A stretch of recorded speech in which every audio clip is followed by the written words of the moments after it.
하나님께서 아담을 만드시고 에덴 동산에 살게 하셨습니다. 그리고 그 에덴 동산에는 아담을 위하여 만들어 주신 여러 종류의 과일 나무들이 살고 있었습니다. 9절에 보면 여호와 하나님이 그 땅에서 보기에 아름답고 먹기에 좋은 나무가 나게 하시니 동산 가운데에는 생명나무와 선악을 알게 하는 나무도 있더라. 오늘 본문을 보면 세 종류의 나무가 존재하는 것을 봅니다. 보기에 아름답고 먹기에 좋은 나무들, 그리고 생명나무, 선악을 알게 하는 나무. 하나님께서 아담에게 동산에 있는 모든 실과는 생명나무를 포함해서 모든 실과는 네가 임의로 먹으라, 네 마음껏 네 마음대로 먹으라, 이렇게 말씀하셨지만 그 중에서 선악을 알게 하는 나무는 절대 그 과일은 먹어서는 안 된다. 먹는 날에는 정령 죽을 것이다 말씀하셨습니다. 17절을 함께 읽겠습니다. 선악을 알게 하는 나무의 실과는 먹지 말라. 내가 먹는 날에는 정령 죽으리라 하시니라. 이 말씀을 지키면 살고, 이 말씀을 지키지 않고 선악을 알게 하는 나무를 먹으면 죽는다. 인생에 아담의 미래가 죽고 사는 문제가 이 나무에 달려 있다고 하는 것입니다. 사람이 죽고 사는 선악과의 의미가 무엇일까? 도대체 그 선악과가 가지고 있는 의미가 무엇이기에 하나님께서 그렇게 소중하게 만드셨던 사람이 이거 하나 먹는다고 죽는 것일까? 이걸 먹지 않아서 살게 되는 것일까? 한번 살펴보도록 하겠습니다. 첫째로 이 선악과의 의미는 창조주 하나님과 피조물을 구분하는 경계선이 되기 때문에 그렇다는 것입니다. 사람은 이 경계선을 지킴으로 그 권위와 생명을 유지하게 됩니다. 하나님께서 만물을 창조하시고 우리에게 맡기셨어요. 우리가 만물을 다스리는 권세를 부여받았습니다. 그런데 그 권세, 창세기 1장에 나타난 하나님의 형상대로 지음받은 인간이 누리는 그 권세는 그보다 위에 계신 하나님의 그 권위를 존중하고 거기에 순복함으로 유지될 수 있다고 하는 것입니다. 사람의 권세가 유지되는 이게 법칙입니다. 이것은 보편적인 법칙이기도 합니다. 가령 제가 저희 아버지의 아들입니다. 저에게도 아들이 있습니다. 아버지의 권위가 어떻게 유지되느냐? 제가 제 위에 있는 저희 부모님에게 제 아버지의 권위를 인정하고 거기에 순종할 때 내 아들이 나에게 내 권위를 인정하고 순종하게 되는 거예요. 내가 부모에게 함부로 하는데 내 자식이 나에게 잘할 수가 없는 것입니다. 이것이 여러분 권위의 질서입니다. 우리가 하나님의 권위, 하나님의 자리를 존중해 드림으로, 그분을 위에 어른으로, 내 위에 계신 분으로 철저하게 존중해 드림으로 만물을 향한 우리의 영적 권위를 유지할 수가 있게 되는 거예요. 선악과를 먹지 않는 것이 바로 그런 의미입니다. 창조주와 피조물의 경계선을 유지해 준다는 거예요. 이런 것입니다. 하나님이 어떤 분이신가? 여러분, 하나님은 모든 것을 하실 수 있는 분입니다. 하나님에게는 제한이 없어요. 그래서 하나님께서는 출애굽기 3장 14절에 모세에게 자신을 이렇게 소개하셨습니다. 나는 스스로 있는 자니라. 영어로 I am that I am. 직역을 하면 나는 나다, 그런 뜻이에요. 나는 나다. 아니, 하나님이 이럴 수 있습니까? 그러니까 하나님이라는 거예요. 하나님 이해할 수 없습니다. 이해 못하는 건 네 문제라는 거예요. 하나님은 모든 것을 자기 마음대로 하실 수 있는 분. 그분에게는 어떤 제한도 없습니다. 그분이 하나님이에요. 그런데 오늘 본문을 보면 동산에 있는 모든 나무의 과일을 네가 임의로 먹어라 이렇게 말씀하셨는데, 이 말씀만 놓고 보면 사람도 하나님처럼 살 수 있는 겁니다.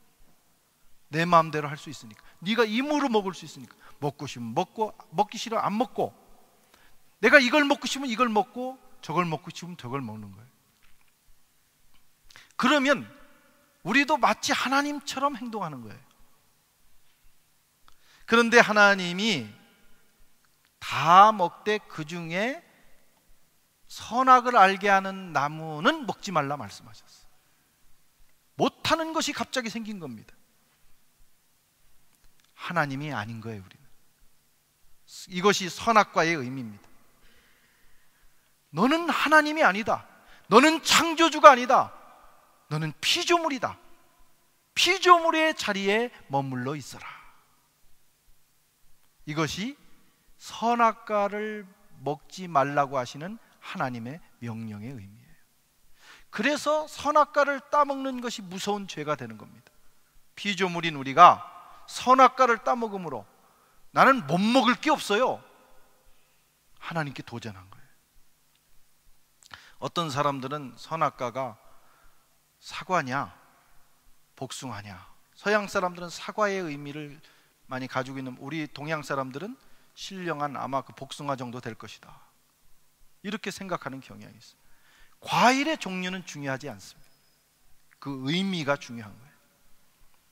여러분, 죄가 무엇인지 아십니까? 원죄는 이 선을 넘어간 거예요.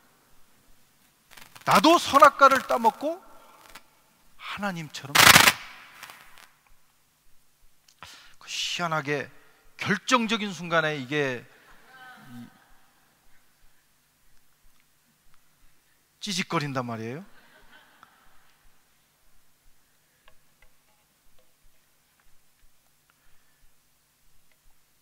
죄의 결과가 뭡니까? 그 선악과를 따먹음으로 인간은 죽게 됐다는 것입니다.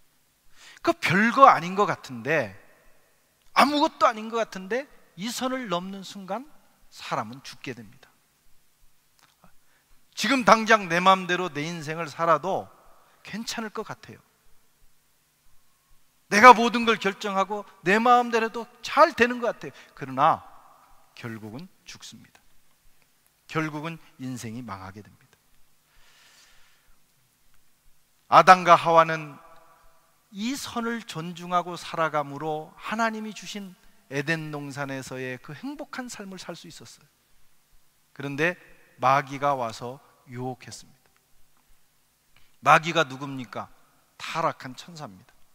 하나님이 천사들을 지으시고 그 중에 루시엘이라는 천사를 천사장으로 세우셨어요. 그리고 그에게 하늘의 천사의 3분의 1을 맡겼어요. 그러니까 어마어마한 권력을 가진 겁니다. 그런데 어느 날 그 권력자가 더 위에 계신 권력자이신 하나님께 영광과 찬송을 돌리다 보니까 교만한 마음이 든 거예요. 교만한 마음. 내가 저 자리에 가면 이 찬송을 내가 받지 않을까. 피조물이 창조주의 자리를 넘은 겁니다. 그 천사가 타락한 천사, 마귀, 사탄이 된 겁니다. 그래서 이 마귀는 끊임없이 자기와 같은 존재를 만들기를 원해요. 그래서 사람들에게 접근해서 너도 하나님처럼 되라. 그거 하나만 따먹으면 하나님처럼 될 수 있어. 왜 그렇게 바보같이 사냐? 네가 하나님처럼 되는 것이 두려워서 하나님이 그걸 먹지 말라고 했다. 그렇게 유혹을 합니다. 하나님은 이 천사의 죄를 용서하시지 않으셨어요. 유다서 6절에 보면 또 자기 지위를 지키지 아니하고 자기 처소를 떠난 천사들을 끝날의 심판까지 영원한 결박으로 흑암에 가두셨습니다. 성경 어디에도 타락한 천사를 용서한다는 구절이 없습니다. 이 천사의 죄를 가리켜서 디모데전서 3장 6절에는 교만죄다, 이게 교만이에요. 넘지 말아야 될 선을 넘는 것이 여러분 교만입니다.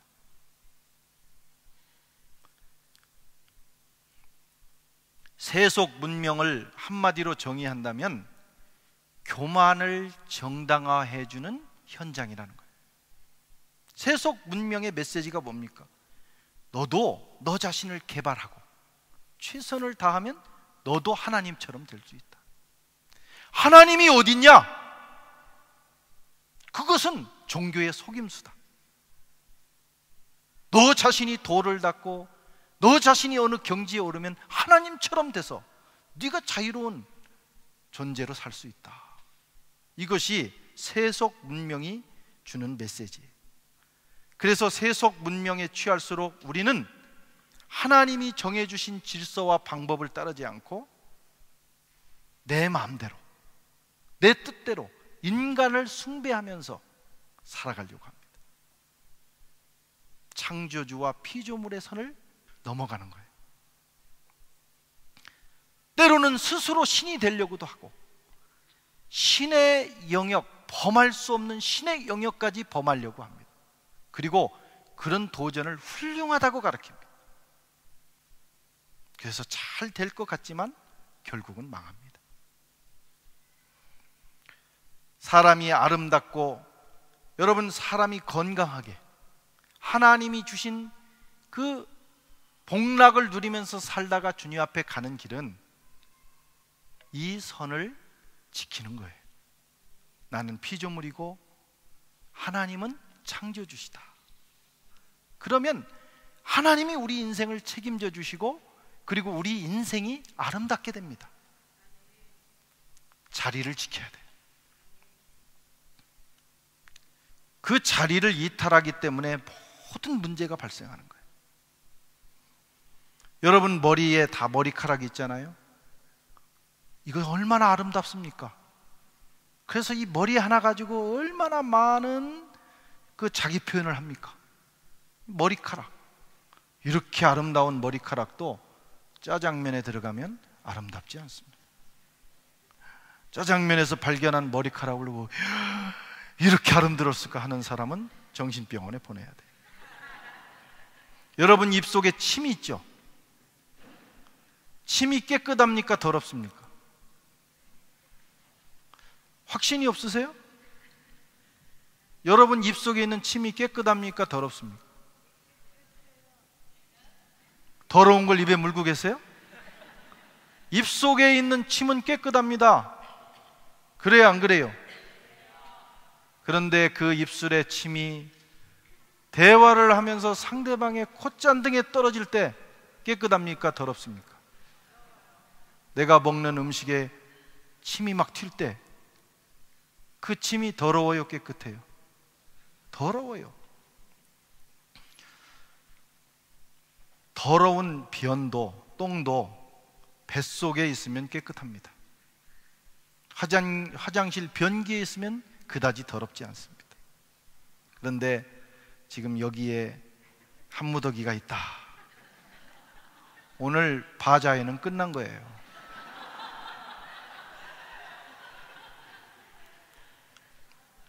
똑같은 물건, 똑같은 존재지만 어디에 있느냐가 중요해요. 자기 자리에 있으면 더럽지 않습니다. 아무리 깨끗한 것도 자리를 이탈하면 더러운 거예요. 무엇이 인생을 아름답게 합니까? 자기 자리를 지키는 거예요. 아버지는 아버지의 자리를, 자식은 자식의 자리를 지켜야 합니다. 남편은 남편의 자리를 지키고 아내는 아내의 자리를 지켜야 합니다. 그러면 행복한 가정이 됩니다. 이게 질서예요. 교회에서는 목사는 목사의 자리를, 성도는 성도의 자리를 지켜야 돼요. 직장에 가면 우리가 지켜야 될 자리가 있어요. 그것을 서로 존중하면서 잘 지켜나가면 그 공동체는 아름답고 행복한 공동체가 되는 거예요. 선악과를 먹지 말라고 하는 데는 그런 의미가 있어요. 더 근본적인 의미는 하나님을 존중하라. 피조물의 자리에 머물러라. 그러면 아름답다. 그렇게 하면 하나님이 우리의 영혼을 평강하게 하시고 육신의 건강을 주시고 우리가 하는 일을 형통하게 해주시는 거예요. 문제는 다 제자리를 안 지키는데 문제가 있습니다. 선악과의 두 번째 의미가 있습니다. 그것은 영혼의 양식이라는 거예요. 선악과 자체가 영혼의 양식이 아니라 선악과를 먹지 말라고 하는 하나님의 명령을 지키는 것이 영혼의 양식이에요. 동산에 많은 실과가 있었어요. 그 모든 실과는 육신의 양식입니다. 그거 다 따먹어도 영혼은 만족함이 없어요. 하나님이 창세기 2장에 사람을 지으실 때 영혼과 육체로 지으셨습니다. 육체를 하나님이 책임져 주십니다. 그래서 과일을 주신 거예요. 그러나 영혼은 그 과일로 양식이 되지 않습니다. 어떤 게 양식이냐? 먹지 말라고 하시는 하나님의 명령을 지키는 것이 양식입니다. 그래서 인생은 이 두 가지를 잘 해야 돼요. 하나는 하나님이 우리를 위해서 베풀어 두신 그 과일을 수집해서 부지런히 먹어야 합니다. 오늘날로 말하면 모든 인생은 부지런히 땀 흘리면서 돈을 벌어야 돼요. 신앙이 있다고 하고 늘 기도하면서 나가서 돈은 안 벌고 집에서 기도만 하는 사람은 문제가 있어요. 여러분들 나가셔서 열심히 일해서 돈을 벌어서 그것을 가지고 식량을 사서 가족들을 먹여 살려야 됩니다. 좋은 음식을 먹어야 돼요. 하나님은 그걸 정죄하지 않습니다. 우리가 열심히 벌어서 그걸 가지고 인생을 누리기를 원하셔요. 그렇다고 해서 여러분 영혼이 만족한 건 아닙니다. 그건 육신을 위한 일이에요. 영혼의 만족은 어디서 오느냐? 하나님의 말씀을 순종함으로 오는 거예요. 선악과를 먹지 말라고 하시는 그 음성에 순종할 때 아담의 영혼이 삽니다. 그 말씀을 거역하는 순간 뭐가 죽었느냐? 영혼이 죽어버렸어요. 영혼이 사는 길은 하나님의 말씀에 있습니다. 그래서 말씀을 읽으라는 거예요. 하도 안 읽으니까 교회가 매뉴얼을 정해가지고 1년에 한 번은 성경 백독 운동을 하는 거예요. 제발 먹으라고. 안 먹으면 죽는다고. 건강한 사람은 막 먹습니다. 건강한 사람은 식욕이 있어서 음식을 먹듯이 말씀을 사모하게 돼 있어요. 근데 병든 사람들은 음식 맛이 없어요. 그래서 어떻게든 안 먹으려고 그래. 그럼 어떡합니까? 강제로 먹여야 되는 거예요. 여러분 말씀이 읽어지지 않습니까? 말씀이 재미가 없어요? 성경 읽는 것이 부담스럽습니까? 영적으로 병든 거예요. 그런 분들을 위해서 매뉴얼을 짜가지고 인터넷에 올려서 그렇게 단계별로 읽으라고 교회가 제공해 드리는 거예요. 사실은 그렇게 안 해도 읽으셔야 돼요. 여러분 성경을 읽고 규칙적으로 읽고 설교 말씀을 집중해서 듣고 그 말씀에 순종하면 여러분 내면 세계가 살아납니다. 영혼이 힘을 얻어요. 영혼이 살면 육체도 강건해집니다. 우리 영혼이 사는 유일한 길은 하나님의 말씀에 순종하는 거예요. 금년 한 해 성경을 좀 읽으십시다. 그리고 그 말씀에 순종해 보십시오. 놀라운 일이 일어날 줄로 믿습니다. 하나님께서 우리 영혼에 기쁨과 평안과 능력을 부어주실 거예요. 그러면 영혼이 잘 되면 육체도 잘 되고 강건하게 되고, 그리고 우리가 하는 일들에 하나님의 축복이 임합니다. 영혼이 중요해요. 하나님의 말씀을 그대로 듣고 그대로 순종하는 것이 영혼을 위하는 길입니다. 하나님의 말씀에 순종하면 좋은 일이 일어날 줄로 믿습니다.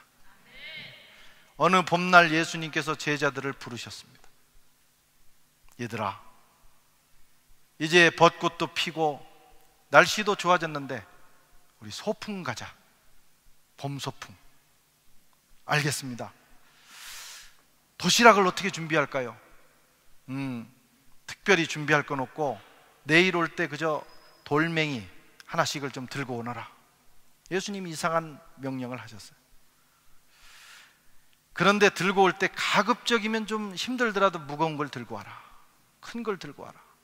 그 다음날 모였는데 말씀을 그대로 순종하는 수제자 베드로는 예수님 말씀대로 자기가 들을 수 있는 최대의 그 크기를 가져왔어요. 자기 머리통만한 걸 들고 왔어요. 그리고 다른 제자들은 자기의 성격에 맞게 자기 그 성품에 따라 주먹만한 거, 조금 큰 거, 작은 걸 들고 왔어요. 그런데 그 중에 이 잔머리를 굴리는 JQ라고 하죠. 잔머리 커션. 이 JQ가 아주 높은 가룟 유다가 있었어요. 가룟 유다는 뭐 서풍 가는데 돌멩이 큰 거 들고 가느냐고. 그리고는 공깃돌 만한 거 2개 들고 와서 출발을 합니다. 베드로는 막 진땀을 흘리면서 지금 소풍을 떠났는데 이 옆에서 가룟 유다는 이거 가지고 공기놀이 하면서 룰루랄라 하면서 소풍을 갔어요. 물 건너 산 넘어 목적지에 도달했어요.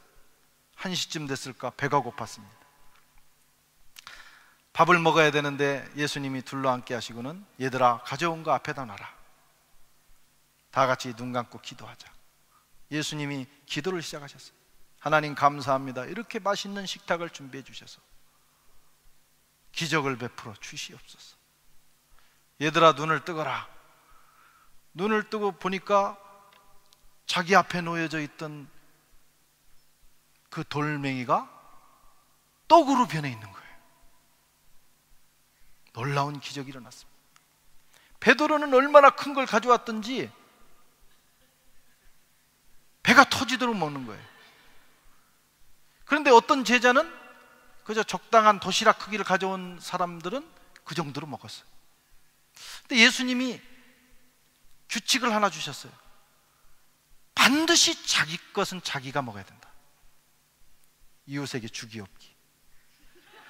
그래가지고 이 가룟 유다는 보니까 빵 쪼가리가 이만한 게 있는 거예요. 그래서 너무 한심해가지고 한숨을 푹 쉬었더니 날아가 버렸어요. 그래서 배를 쫄쫄 굶고 여행에서 돌아왔습니다.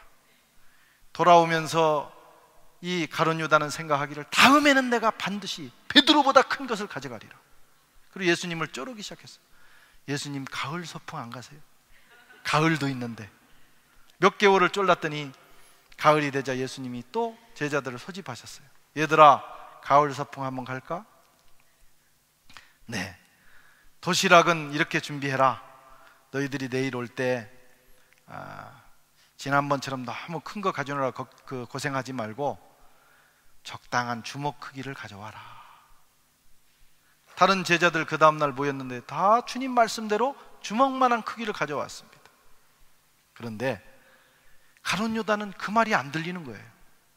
몇 개월을 지금 그 봄소풍 가가지고 굶었던 그 기억, 그 아픔, 상처, 내가 지금 몇 개월을 굶었는데 기다렸는데 어떻게 내가 주먹만한 걸 가져갈 수 있어? 그래가지고 그 다음날 강대상 많은 걸 들고 왔어요. 그래가지고 어깨에다가 겨우 짊어지고 가는데 그날은 예수님이 강을 하나 더 건너고 산을 하나 더 넘으시는 거예요. 3시쯤 돼서 도착했어요. 그래도 고생 끝에 낙이 있다고.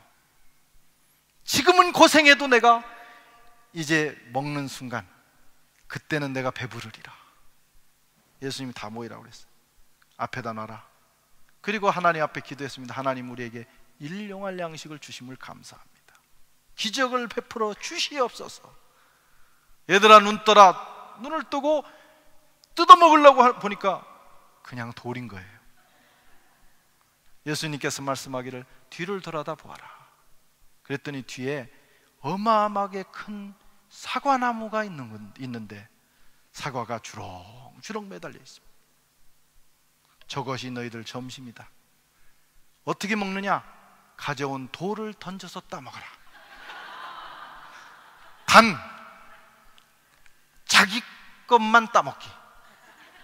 그래가지고 다른 제자들은 던져서 많은 사과를 따서 먹으면서 배불리 먹었는데, 그만 가룟 요단은 강대상만한 그 돌을 들었다 놨다 하다가 하나도 못 먹었다는 얘기입니다. 물론 이게 성경에 없는 얘기예요.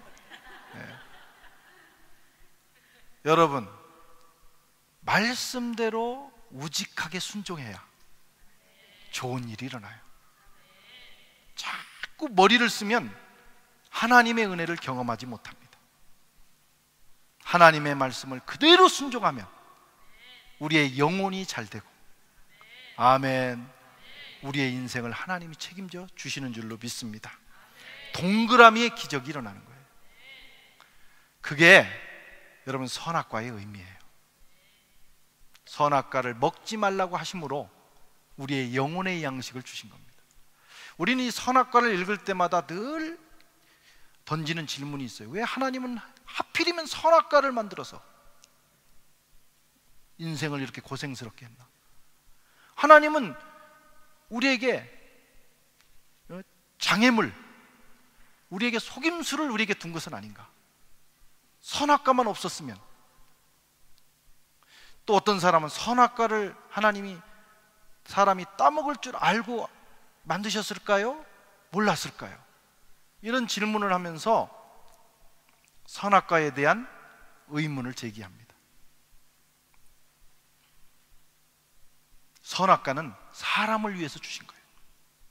선악과를 따먹지 않음으로 영적 권위가 유지되고, 선악과를 따먹지 말라는 말씀을 지킴으로 내 영혼이 살게 되는 것입니다. 우리를 위해서 그러신 거예요. 하나님이 우리를 넘어뜨리기 위해서 그런 게 아니에요. 그것을 오해하고 마귀에게 쏘가서 따먹음으로 문제가 생기고, 선악과를 따먹지 말기를 바랍니다. 예. 선악과의 세 번째 의미는 선과 악을 알게 된다는 것입니다. 선과 악을 아는 분은 하나님 한 분입니다. 선과 악을 결정하실 수 있는 분은 하나님이십니다. 그런데 사람이 선악과를 따먹으면서 어떤 마음을 가지고 따먹었냐면, 나도 선악과를 따먹고 하나님처럼 되리라. 선악과를 따먹은 후에 하나님께서 말씀하기를 이제 저들이 선악을 아는 일에 우리처럼 됐다, 이렇게 말씀하셔요. 이게 무슨 의미냐면 우리가 하나님이 됐다는 얘기가 아닙니다. 선과 악을 스스로 결정하는 경지에 이르렀다는 거예요. 사람이 하나님이 하셔야 되는 이것은 선이고 이것은 악이다 결정하는 일을 사람이 스스로 하게 됐다는 것입니다. 이것이 문제입니다. 이 세상의 모든 문제는 내가 선악을 결정하는 데 있어요. 그래서 100사람이 모이면 100사람이 생각과 느낌과 의지가 다릅니다. 그 생각과 느낌과 의지가 다른 100사람이 100가지 결정을 하는 거예요. 다 자기가 옳다고 하는 거예요. 그리고 나와 다르면 판단하고 정죄하고 공격합니다. 그래서 에덴 동산에서부터 싸움이 시작이 되는 거예요. 형제 간의 싸움이 붙어서 살인이 나는 거예요. 내가 기준을 정했기 때문에. 이것이 선악과의 문제입니다. 현대 사회를 가리켜서 포스트 모더니즘 사회라고 해요.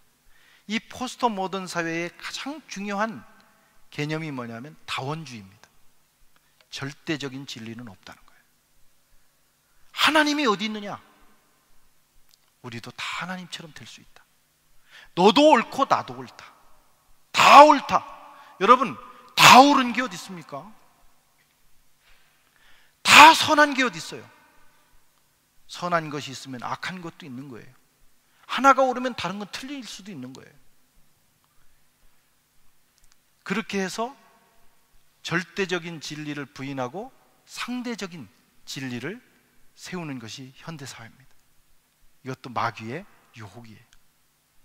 그래서 우리가 생각하고 우리가 결정하는 모든 것이 옳다는 방향으로 나갑니다.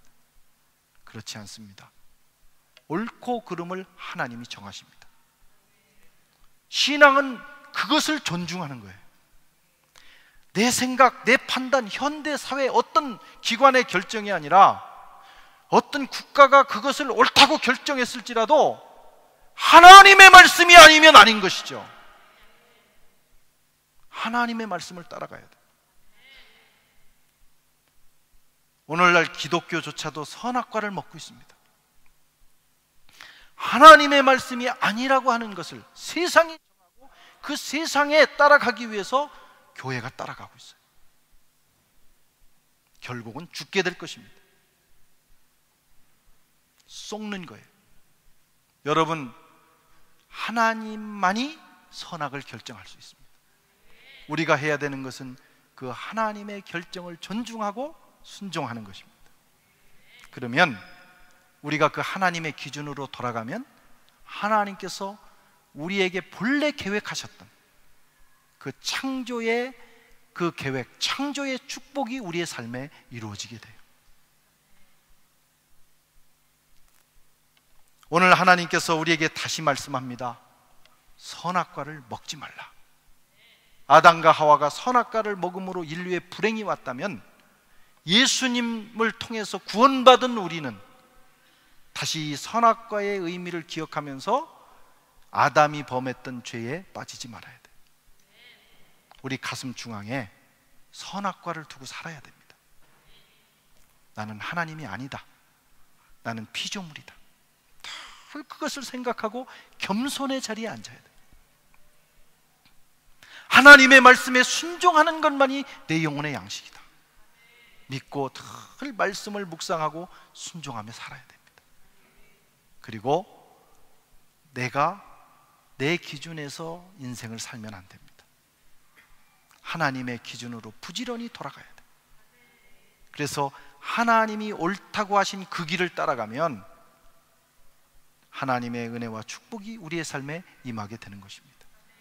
저와 여러분의 중앙에, 인생의 마음의 중심에 선악과를 심으시고 그 선악과를 절대 따먹지 말고 존중하면서 살아가는 저와 여러분 되시기를 축원합니다.